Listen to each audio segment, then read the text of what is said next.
Assalamualaikum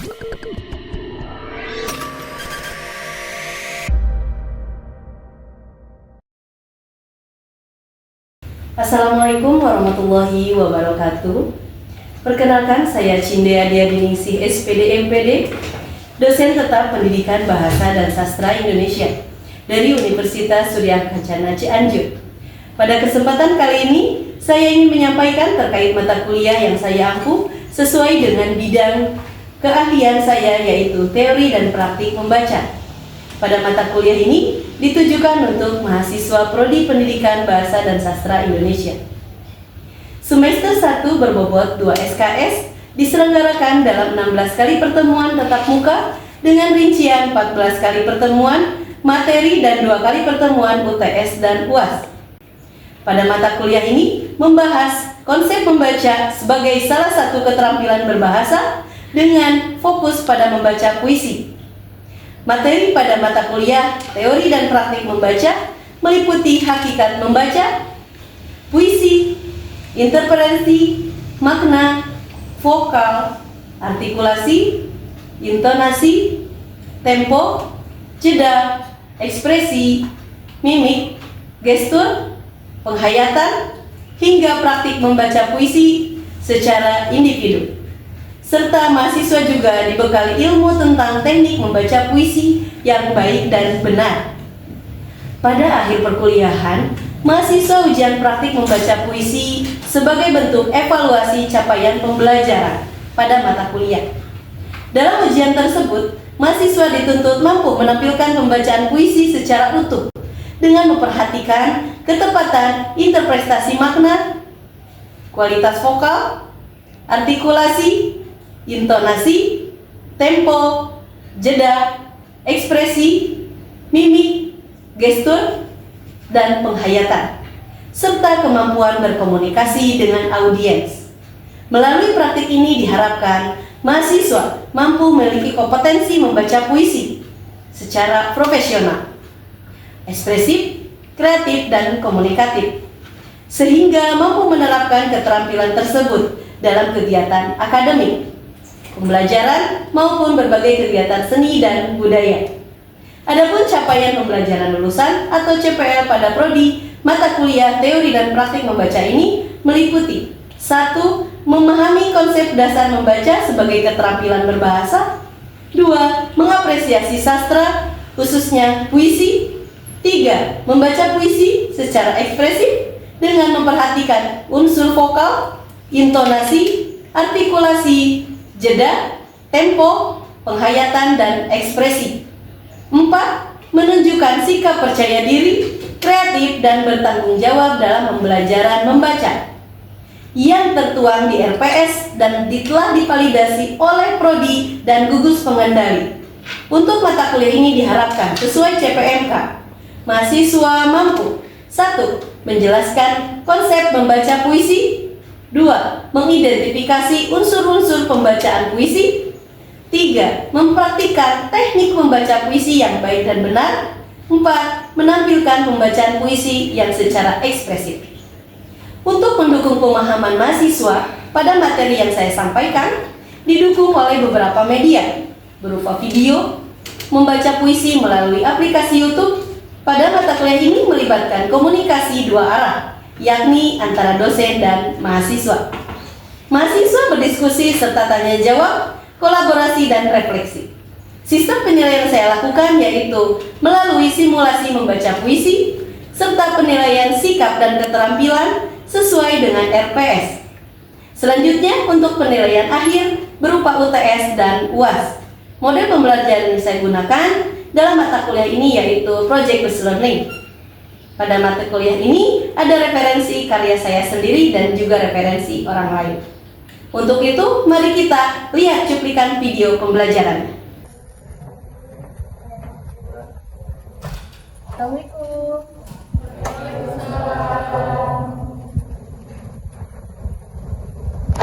Selamat pagi semuanya.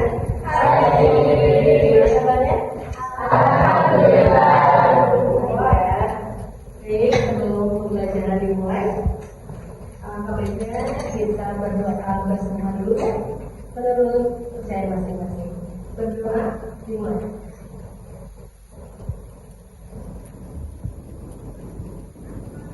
Berdoa dicukupkan. Sebelum ibu mulai pembelajaran, ibu ingin tahu dulu yang pasien hari ini siapa saja. Isda, Armi, Malta, Alia,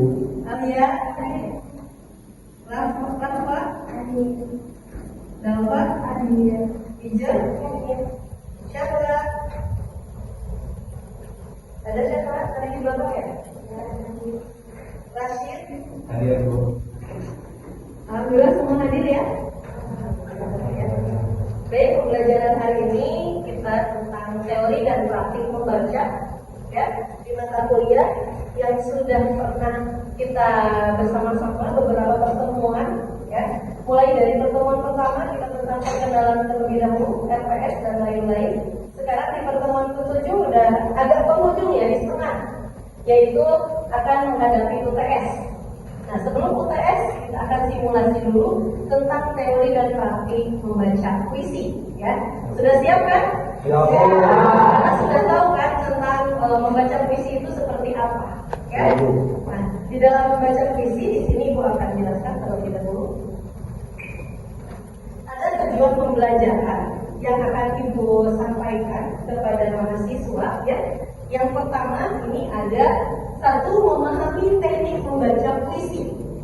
Jadi bagaimana tekniknya membaca puisi itu agar mahasiswa mampu memahami tentang membaca puisi, bukan mendeklamasikan ya, tapi membaca puisi. Yang kedua menampilkan mimik yang sesuai dengan isi puisi. Nanti Ibu akan jelaskan ya, menampilkan mimiknya seperti apa, ekspresinya. Yang ketiga menggunakan gestur alami yang sesuai dengan makna puisi. Yang keempat adalah menghayati isi puisi dengan penuh ekspresi ya. Yang kelima menampilkan simulasi membaca puisi secara percaya diri. Itu nanti di akhir ya, setelah Ibu jelaskan bagaimana pengertian dan teknik cara membaca puisi. Inilah tujuannya agar pembelajaran ini dipahami tentang apa membaca puisi. Selanjutnya, bagaimana puisi itu? Lalu seperti apa puisi itu? Pengertiannya bagaimana? Membaca puisi merupakan kegiatan yang menyampaikan ya, karya sastra secara lisan dengan memperhatikan mimik. Karena beda ya antara bahasa dan sastra. Bahasa itu apa saja? Ada fonologi, sintaksis, dan lain-lain. Nah, ini kita akan membahas tentang sastra ya. Sastra puisi itu seperti apa? Nah, di dalam sastra ini satu, dalam membaca puisi itu ada beberapa hal. Yang pertama ada lafal, ada intonasi, tempo, volume suara, mimik, gestur, dan penghayatan. Ada yang mau bertanya sebelum Ibu jelaskan apa itu lafal, bagaimana teknik membaca puisi? Silakan. Ada? Boleh Ustaz? Boleh izin bertanya Ibu. Boleh. Saya sebagai lainnya, di sana ada tempo dan juga volume suara. Nah, bagaimana cara kita menyesuaikan volume suara kita dengan tempo saat membaca puisi? Oke, tempo saat membaca puisi itu kita harus tahu dulu. Misalnya satu bait kita beri jeda, itu tempo namanya. Agar apa? Memahami maknanya, gesturnya bagaimana. Karena setiap baris, setiap bait itu beda mimik atau beda gestur ya dalam menyampaikan puisi seperti itu. Ada lagi? Bagaimana? Ustaz? Oke, ada lagi?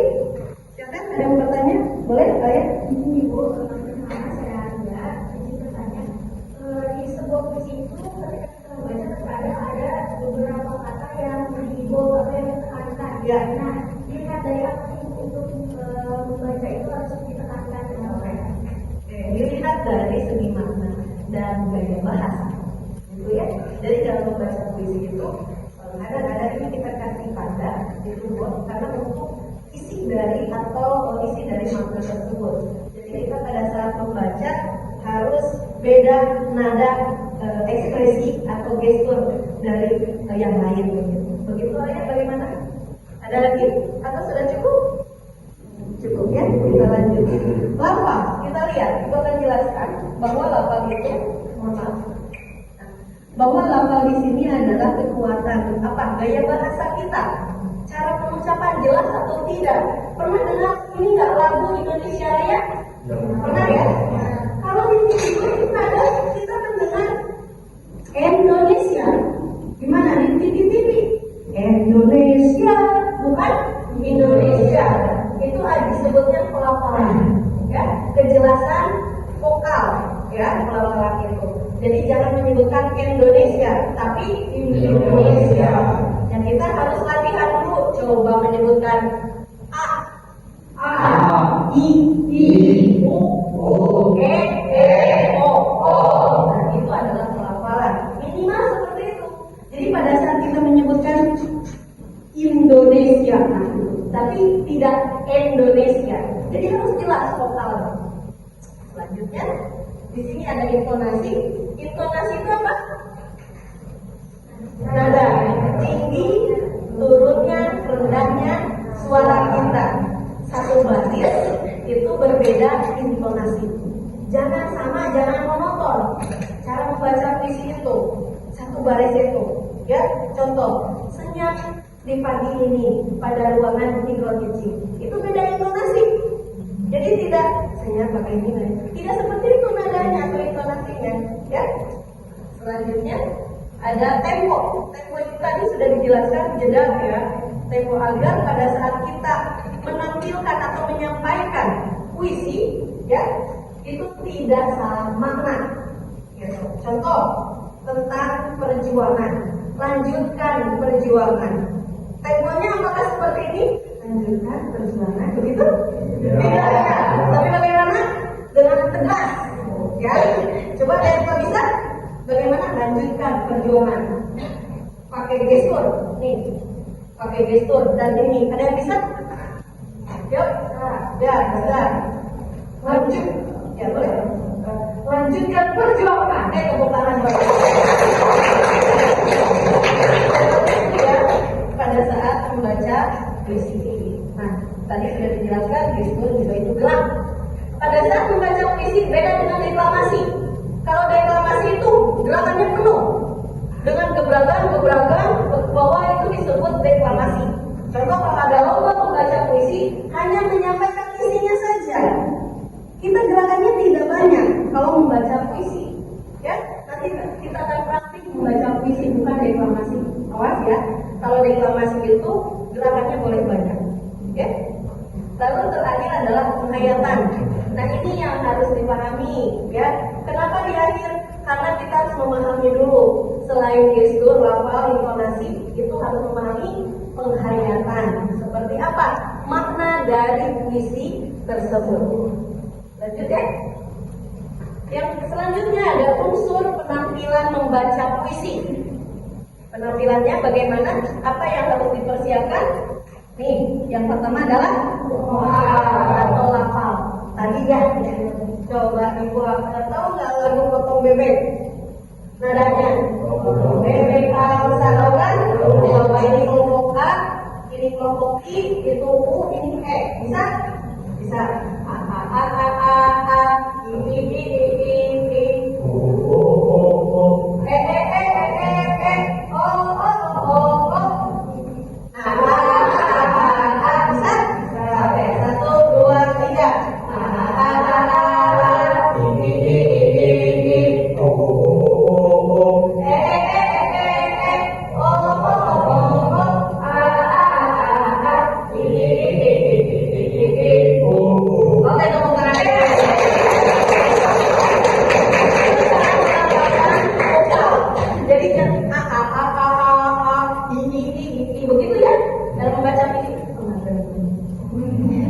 Selanjutnya artikulasi tadi sudah, intonasi juga sudah, tempo, volume, ya. Volume ini adalah tinggi nada rendahnya suara atau intonasi yang tadi. Mimik. Nah, ini ekspresi. Yang paling utama adalah ekspresi. Kenapa? Karena ekspresi itu menandakan menandakan makna dari puisi. Contoh, lanjutkan perjuangan. Mata tidak main. Lanjutkan perjuangan. Asik tuh. Harusnya matanya lanjutkan. Nah, seperti itu. Mata. Menggambar. Kalau marah bagaimana? Melotot. Ya, kalau marah itu tidak mungkin. Ya, tapi harus dengan mata tajam. Ya, seperti itu. Selanjutnya adalah gestur atau gerakan. Nah, ini jangan terlalu banyak. Gestur atau gerakan boleh kemana saja. Tidak boleh dengan melangkah, tidak boleh dengan ke belakang, apalagi ngebrok. Jangan itu sampai ada ini pada saat menjadi juri itu ada, ya.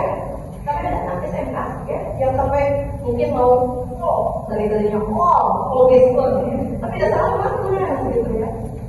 Oke, kita lanjutkan. Nah, di sini ada contoh puisi, ya. Nanti praktikan. Ibu akan berikan dulu simulasinya seperti apa dalam membaca puisi ibu melalui YouTube.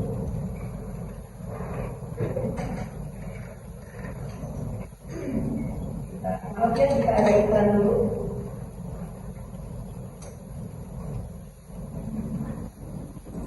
Masih ada iklan. Untuk obat otak lain juga tidak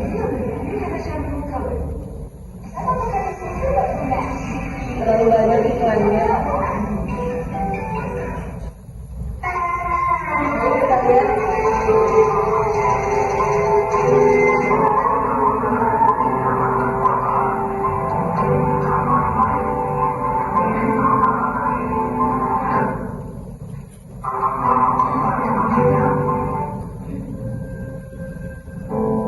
Boleh perhatikan nanti cara membaca puisinya.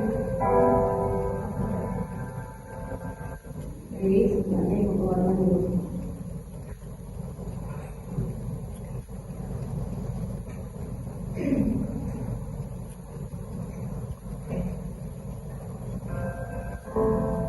sebuah jaket berumur darah karya Taufik Ismail.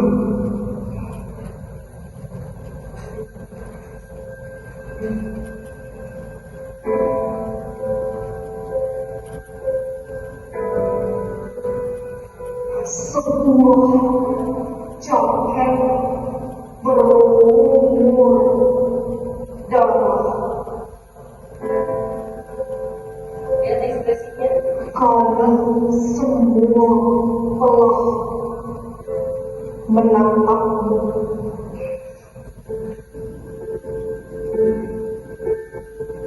Telah pergi duka yang agung.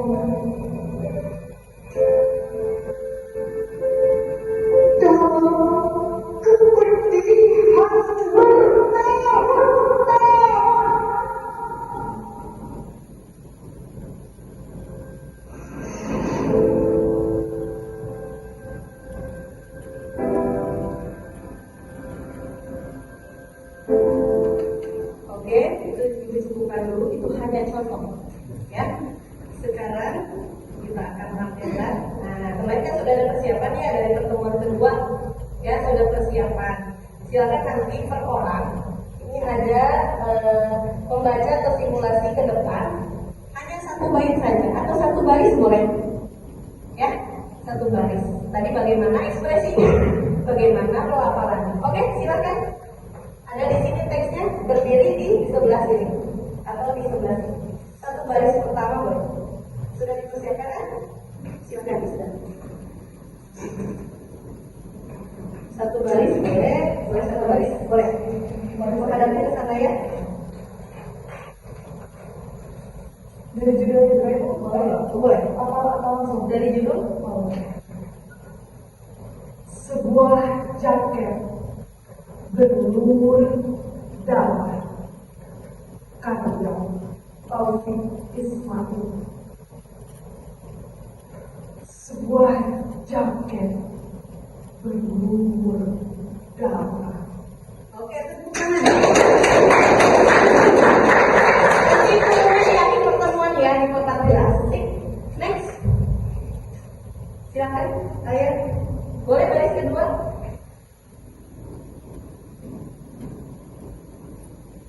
Kami semua telah menatapmu. Sudah? Oke, teman-teman.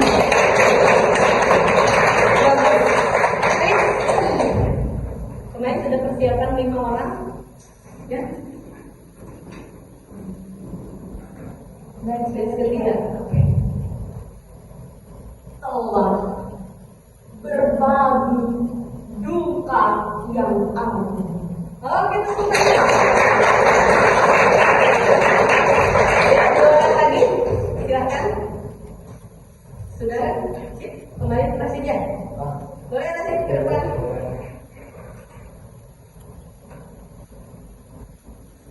Satu baris saja.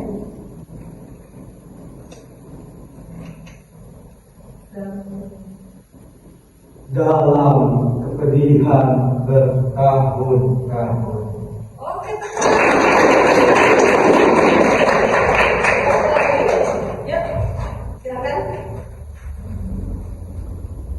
Silakan ke depan. Sudah siapkan? Silakan. Yang sebuah sungai membatasi kita.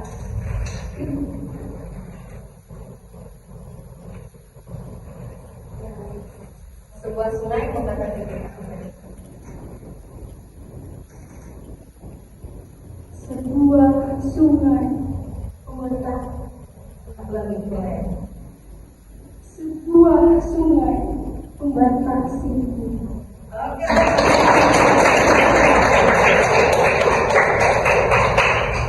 Tepuk tangan dulu untuk semuanya. Karena untuk goalnya nanti ya, itu baru sensornya saja. Dan Ibu akan mengevaluasi dari awal sampai akhir cara pembacaan puisi ya. Tadi ada baiknya. Ibu akan beri contoh sedikit ya. Boleh? Boleh. Boleh. Kalau judul itu jangan dipuisikan. Sebuah jaket berlumur dan karya Taufik Ismas. Baru masuk. Sebuah jaket berlumur darah. Kami semua telah menatapmu. Oke, udah itu aja.